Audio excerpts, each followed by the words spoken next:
This week I had the wonderful opportunity to ask a question of the acclaimed Turkish-British writer Elif Shafak and learn about the link between creative genius and intellectual nomads. I'm fascinated by what makes super creative people tick. What do the creative minds of the past, like Leonardo da Vinci, Walt Disney and Marie Curie, have in common with today's creative leaders like Filipino actor and composer Michael V, Nosia Yassin of Nas Daily, or Indian poet and marketer Prasoon Joshi? One of my favourite writers is Elif Shafak, whose non-fiction books include The Architect's Apprentice and The 40 Rules of Love. She is also the most widely read female novelist in Turkey. During a Q&A question with Elif Shafak as part of the Scottish Parliament's Festival of Politics, I asked her what advice she would give to new and aspiring writers. Her answer was both surprising and delightful. She said, writing can feel like a burden. It can be tormenting, and that the only way forward is if we really love what we're doing. She talked of needing to preserve our inner garden as authors. Elif Shafak then went on to share an idea that I really love. It's the concept of being an intellectual nomad. A nomad is someone who moves from place to place. My friend Kevin Cotton wrote a book called The Nomadic Mindset, which describes how nomads from the Maasai in Kenya to the Berbers in southern Morocco think. Tim Ferriss, Chris Guillebeau, Rolf Potts also write about a more modern nomadic lifestyle and the rise of the digital nomad. However, intellectual nomads are slightly different.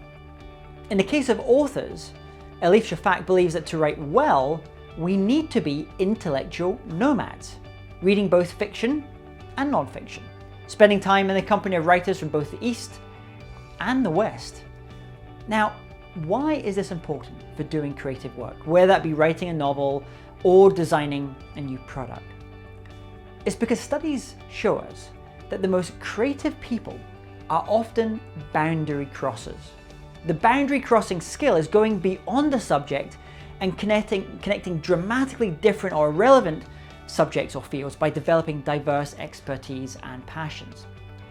The scientist Einstein also played violin and had a very evolved visual imagination.